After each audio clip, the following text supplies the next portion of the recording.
listening to Next in the Queue, and today I'm joined with Katie Lynch from the project Theo Bleak. Thank you for joining. No problem. Thanks for having me. Yeah, super excited to have you on. I think like my induction into your music came from It's Raining All the Time. I can't really remember where I heard it, um, but it's your most streamed song at the moment from your Pain EP. Did you think it would be the one that would do the best? And is it your favorite, or what Um, song did you think would do the best on the? I guess I don't. I kind of knew that that was going to be the main sort of track of that EP, but I generally try to not have too many expectations about how the songs are going to go because from experience, I think, oh, this is a good song, and then you know other ones I didn't expect people like more. But yeah, I definitely love that song a lot, and I think it's probably the heaviest we've kind of gone. So I do have a love for it, and I'm glad you found me through that one. Yeah, I feel like, I mean, it kind of relates into like the topic that we'll get into, like a little bit into the topic we'll get into later, but it kind of feels like a song that would play like in like a 2000s movie or something like that. Yeah, definitely a nostalgic theme to that whole EP. Okay, so Theo Bleak is your stage name, which I love, but for a while I thought that was like your real actual name.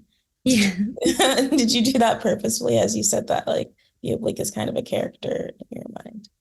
Yeah, for sure. I wanted to have a sort of a stage character, and I have very low confidence, so I kind of thought that making a bit of a character would help me with the project. And it definitely has. It's definitely become like a large part of my identity. I like will answer to Theo now. Like I sometimes don't even Mhm. recognize my own name because it's just become such an inherent part of my soul, I guess. Yeah. And since Theo Bleak is a character, like what kind of person are they to you? I think to me, they're just a lot of things that I lack. Just kind of someone that nothing bad's happened to, and the version of myself I maybe could have been, like the potential that was there that wasn't fulfilled. I think Theo to me is like someone I can see the world through like a more, um, yeah, untarnished lens, I guess. Yeah, I feel like as like a person, you can like think of like choices that you've made in the past. And you're like, if I had made a different choice, like what would my life look like at this moment? Would it be better? Would it be worse? It's always just like, I don't know, not so much regret, but like thinking about like what could have been kind of. Yeah, the hypotheticals. Yes, the hypotheticals. That's like the perfect word to use. Um, yeah, so Yeah, I completely get that. yeah. So you really have been on a roll with like back-to-back releases. Is that just because you always have something to write about, or like what's your process like when you're going about releasing an EP? I guess I love music, and I think it's artist's job to kind of frame the time period in which you live in, like whether that's like on a subjective or like a societal level, like you kind of want to frame what's happening right there and then. And I think that's why my releases have always tried to release them quite quickly after I've written them because it's relevant. Whereas if you sit on things for too long, it no longer feels like relevant to me. I mean, I don't particularly enjoy anything I've done now, like when I listen back to it, because I'm like just moved on to something else. But I think that's part of being an artist. And it's framing, it's keeping like a written record of the time you are in your own life and the time you're living in this horrible world as well. I think so yeah, my process is different every time, but I think more recently that's been a philosophy I've kind of taken on that I just want to get the music out. I don't want to play the game of like creating hype and things, I'm like, I'll just release it because it's Yeah. true. And so you're on your fifth EP. Do you think that you envision yourself releasing like a full-length album? Yeah, absolutely. My plan is I have like three more releases this year, which I'm going to do. I think there's one in June, one in August, and then one in the autumn, like late autumn.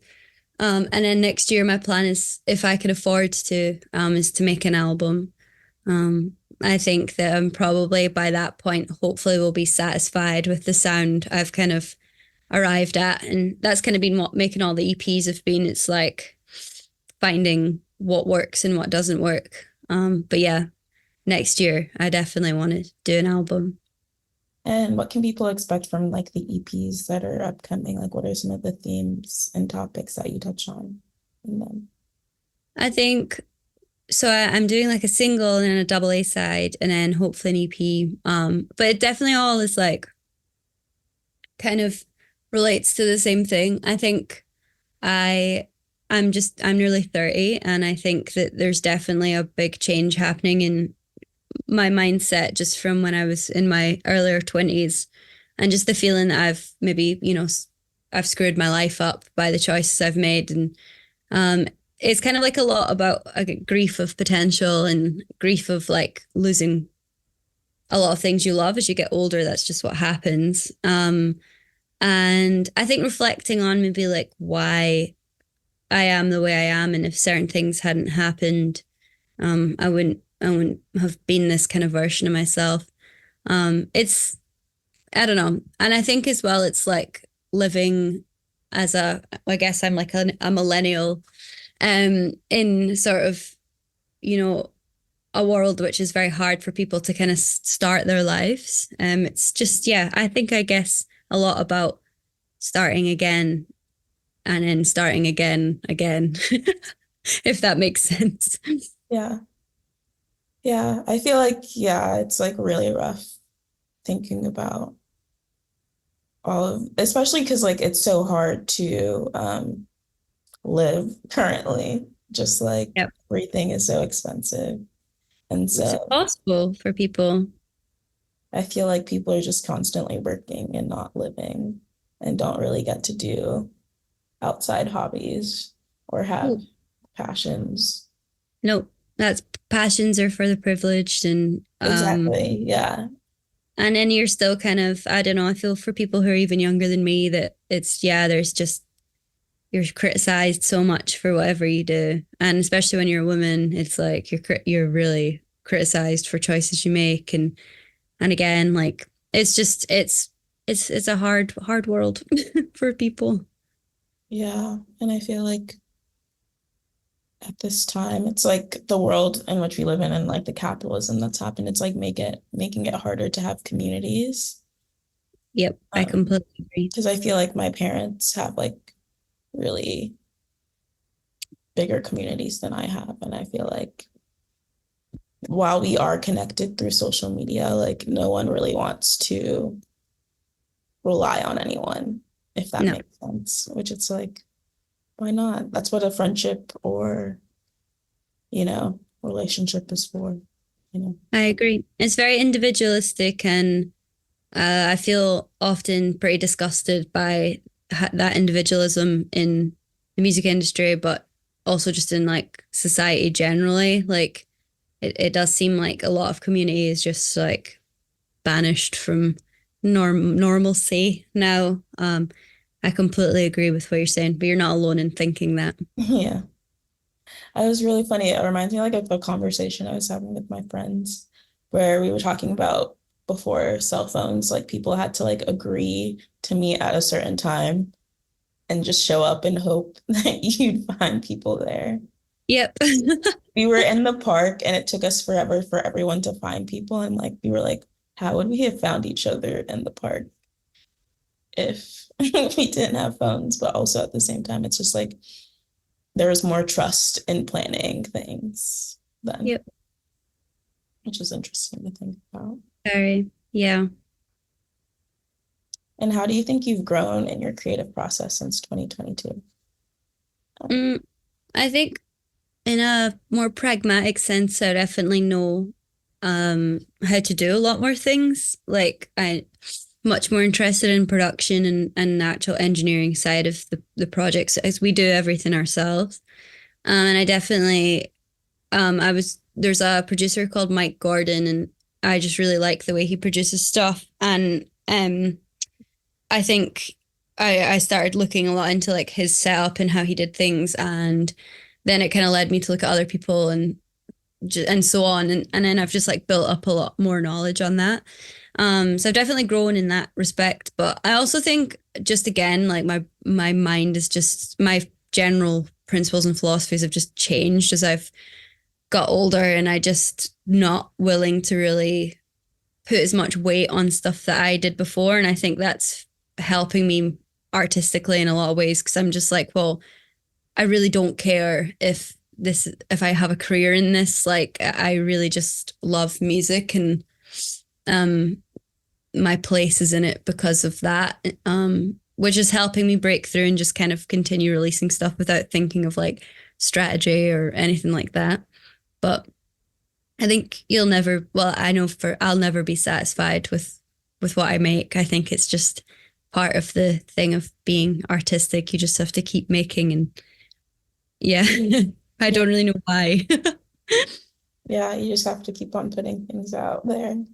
Yeah, I just want to make things and I just have that inner drive and I can't find a reason for why. I just want to do it and I need to make things.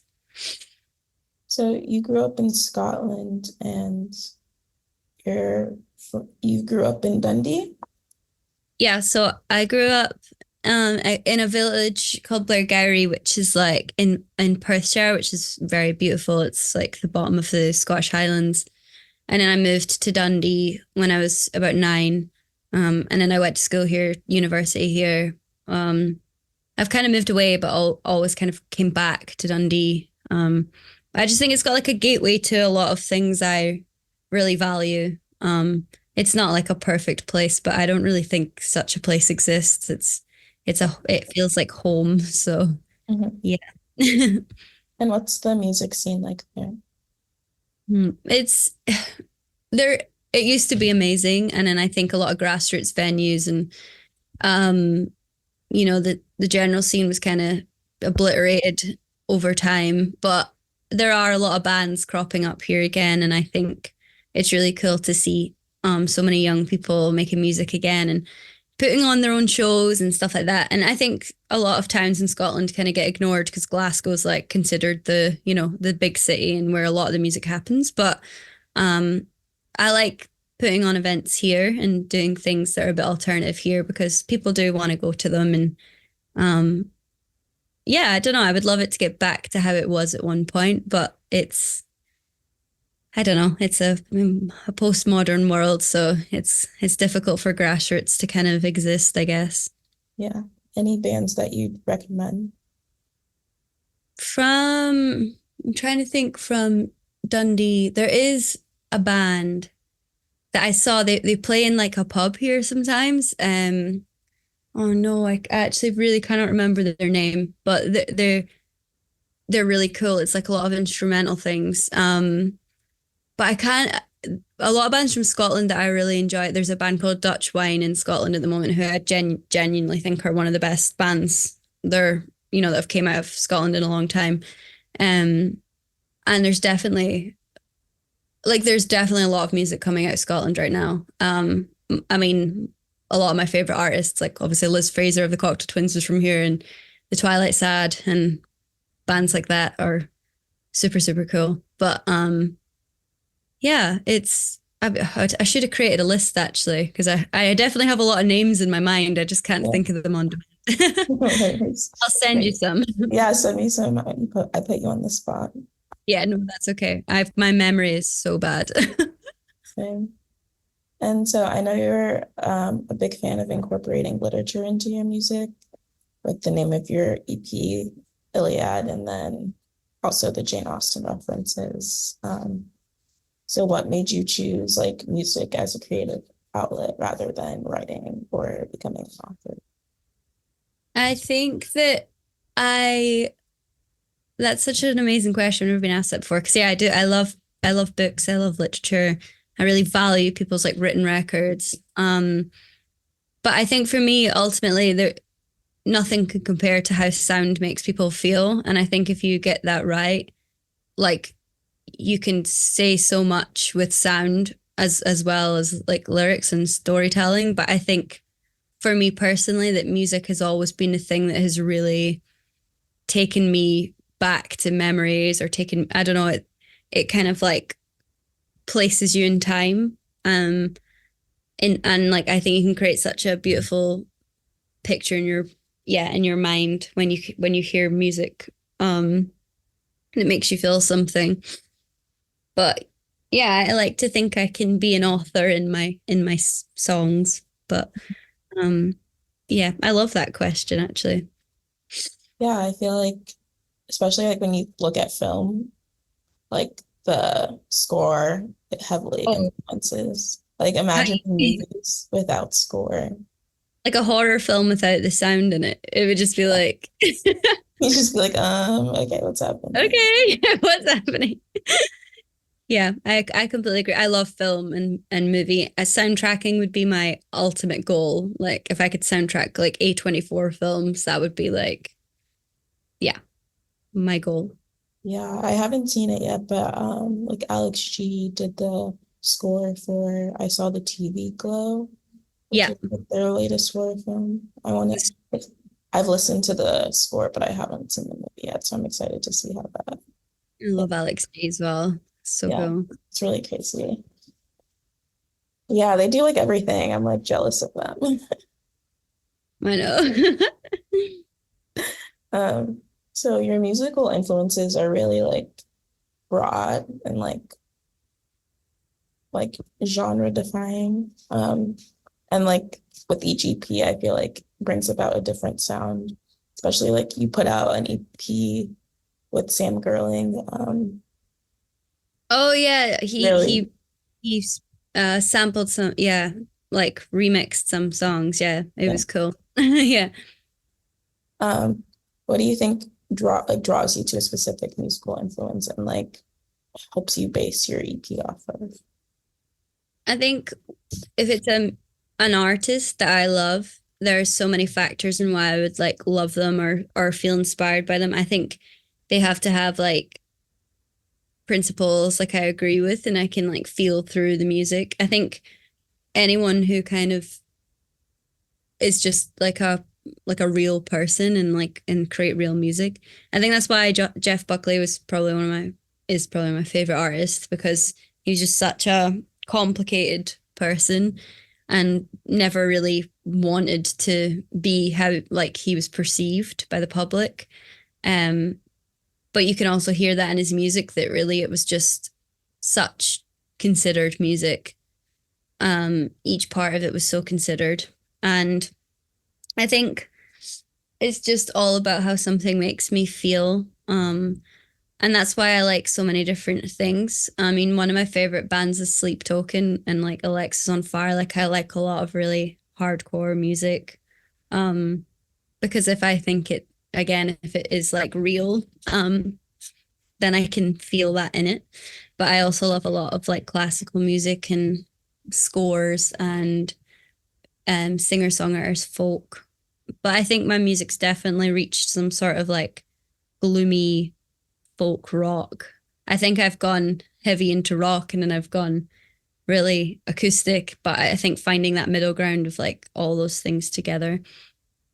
But yeah, it's quite a long-winded answer. It wasn't very clear. No, I feel like it was pretty clear. Yeah, I got into Jeff Buckley like a couple months ago. And it's super sad. I did not know he died that young. I was like, that's crazy. I know. It's very strange, the whole thing. Yeah, it was like a weird accident. Yeah. You should read his manager's book about his life. I think what is it called? I've got it up there somewhere. Yeah, it's just called Jeff Buckley. It's by Dave Lowry. But it's an amazing read about his life and just the music industry as a whole. It's just never really changed. Yeah. I feel like it's just like a never-ending circle of like switching gears, but still staying the same. Yeah. And so you just got finished touring with Ben Stiller. How was that experience? Oh, it was great.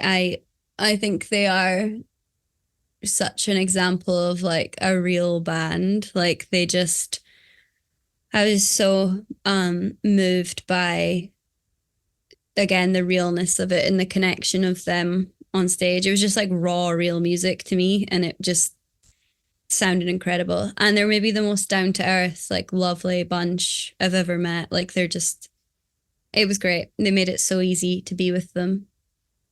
Yeah, they're a New York band, so it's been cool to see their growth. I think when I first I think moved here, they played a show um, at a venue that I used to work at. And it's just crazy to see them like skyrocketing. I think they're doing really well in like the UK and Europe.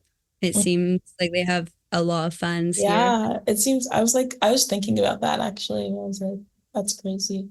But they are signed to Dirty Hit, I think. So it's like also UK relevant. So Absolutely, yeah.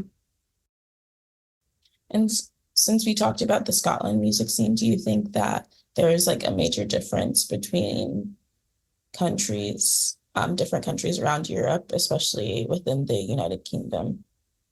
Yeah, I think the UK is like hard. I don't think I do overly well here. I think um there's definitely like a sound which it does well in the UK. And I think that there's only so much you can like tour it because it's such a small place, right? Like I can drive to I'm like at the top of Scotland, but I could like go to the bottom of England in a day. Mhm. So like you can like realistically tour it in a couple of weeks. So it's quite a difficult like market, I guess, if you want to put it like that. But Europe, I think as well. I don't really know a lot about like how it works there. I've only toured in Europe once, and I was supporting someone, so it was like definitely an experience. Whereas like a lot of my listeners are like American based, but it's hard for me to obviously get over there. But I will be coming over this year for the first time to perform and things. But so I'm interested to see how that's going to be and see if it's different again. But the people who do love music in the UK are like yeah, music fans, like big music fans. So it's winning them over is the hard part. Yeah, I feel like currently it's like a lot of post-punk in Yeah. the Oh UK yeah. that's really popping off. Post punk and a lot of like guitar, like lad bands kind of. Mhm. That's never gone out of fashion here since Yeah. Oasis, to be honest. So it's yeah, it's difficult. But I'm not gonna slag it because it's when like if you get you know, when you do well here, it's amazing. But it's just kind of hard to win people over. Yeah. I feel like music is constantly changing and whatever is like in will not be in a couple of years. Exactly. And you only get a couple of weeks really at the moment. You know, you release something and it's you might have hype really like in the moment, but it only lasts a few weeks. Yeah, it's really weird trying to gauge like statistics and things because it's just like Spotify works in a way where they want you to consistently be like releasing stuff. So then that your like listeners are higher because you're releasing music. And so, and also at the same time though, you could have like 12,000 monthly listeners, but you have like a really dedicated fan base. And so you still do sell out. It's a lot. It's It's just optics. And I think like having like, you know, I mean, I don't have heaps and heaps of like Instagram followers, but I have a lot of Spotify listeners. So it's like, but then it can be other way around. But I think like yeah, it doesn't mean you can have a million people on TikTok, but it doesn't mean you're gonna sell out any shows. Yeah, and I've It's all seen that happen in like real time where you're just like, something will do well. And it's like no one actually like they just like the one song. No one actually wants to come like out to the my shows. idea of a living nightmare, to be honest, is like is that. I'd rather have like a slow burn, I think.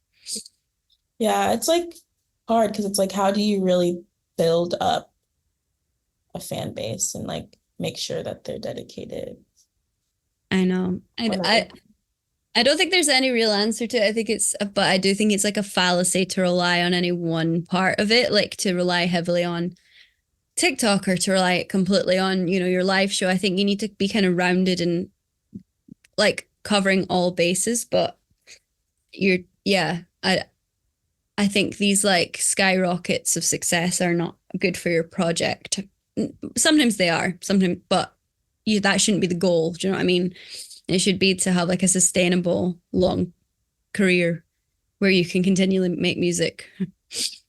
yeah, and I feel like sometimes skyrocketing can like influence your process a little bit Yeah. because there's so much pressure.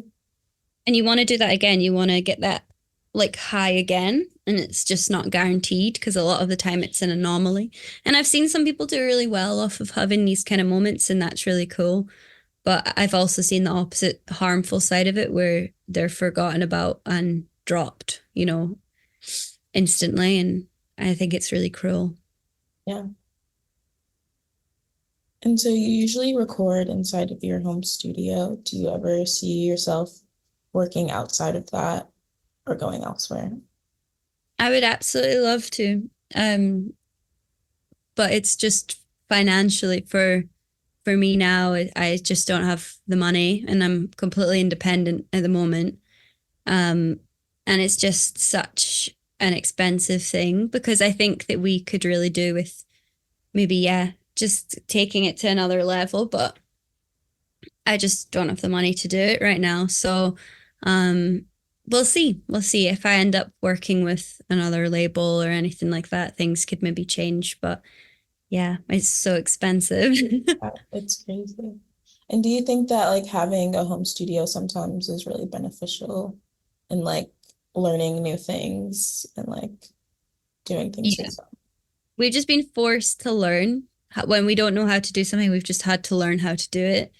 And that's why I like looking back on my EPs too, because I'm like, well, you can actually hear the difference in like how things have been recorded and like that's like, I don't know, like like you can actually see the tangible growth, like you can see how we've changed.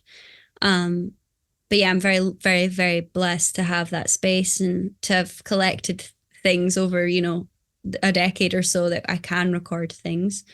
Um, but yeah, it would be good just to like have someone else help me and Mark with it at some point.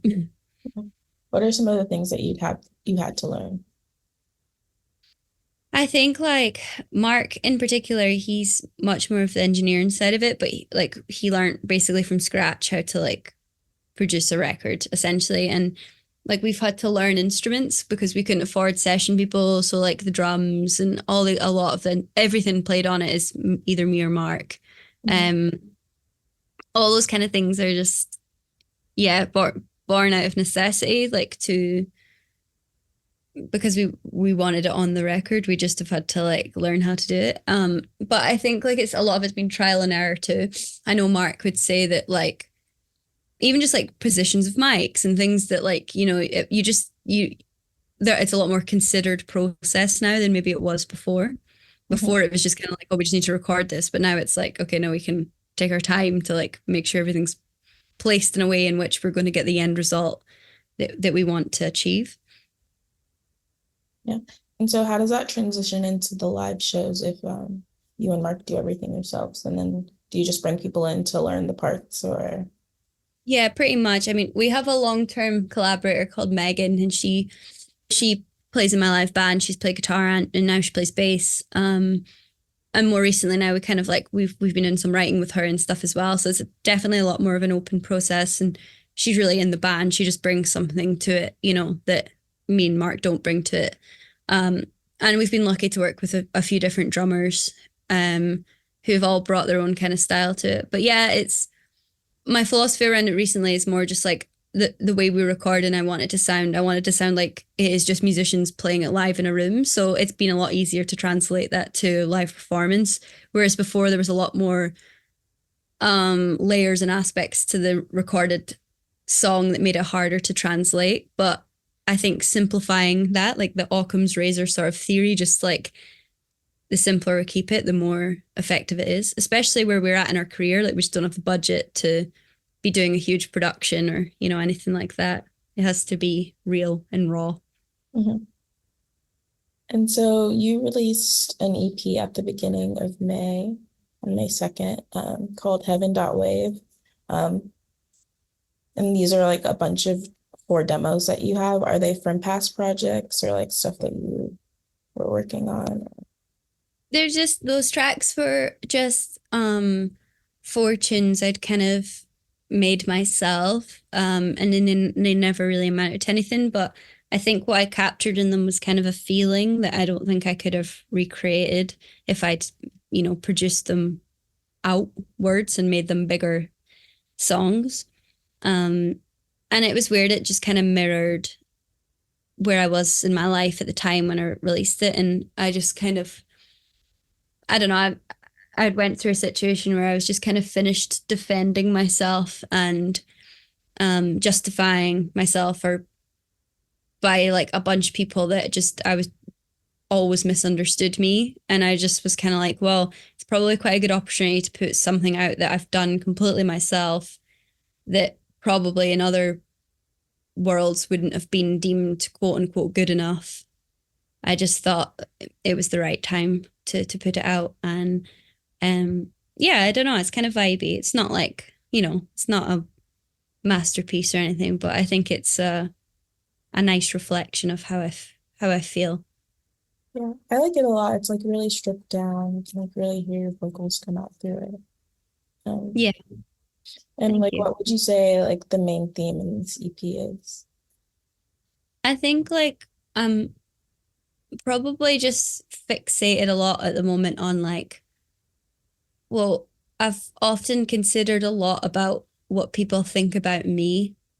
And I've often listened to that and considered it and then changed myself. But I was kind of thinking like, well, what do I actually think about these people? Like, and I don't like them. So that was like putting that more to the forefront and just kind of being like, I just feel quite disgusted with people's behavior a lot. I just don't understand it. And I think the themes in that EP were definitely kind of like relating to like just things I'd heard about myself that aren't true.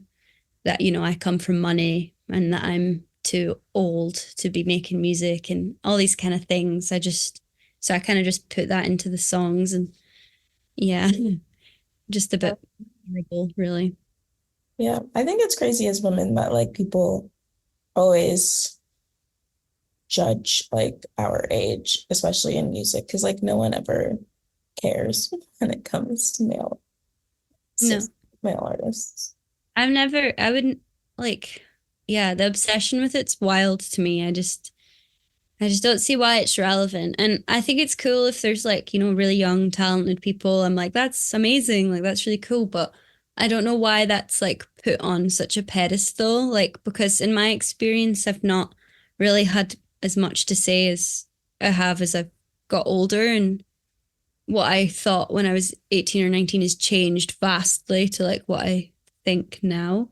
And I think that's cool as well. And I don't know why that's not valued more in music. And yeah, it's a shame. I feel like I'm just seen for what I look like and what age I am. And I've like been told to like lie about my age and things. And I'm just like, that's really strange to me. But Yeah, I that's feel like music. there's no time. Yeah, there's no time limit on it. And I think a lot of good music is made by like actually like living. Because I feel like all of the things in media I like, you have to like live through things and that makes you a better writer. And it comes across in music, the book, the movie, and things like that. I agree completely. I mean, and again, that's not to say that, people who are 18 or 19 haven't had experiences and Yeah, it's no. real. But I just have never understood why that's like, yeah, Yeah, applauded. you definitely like live through things like when you're a teenager, but like you get a second wave of that in your 20s. I feel like I've gone through so much more in my 20s than I ever did when I was younger. Oh my God, I know. My 20s have been an absolute disaster. I'm like, maybe my 30s would be better. It will be. Don't worry. Yeah, so for the second half of the interview, you picked a playlist and it's titled Songs That Feel Like the Year I Was Born, 1995. Um, what does the year 1995 feel like? I just, I think for me, like so much of my music is inspired by like the feeling of home and nostalgia. And um, I just often have maybe pedestalized the 90s and like when I was young and in that year.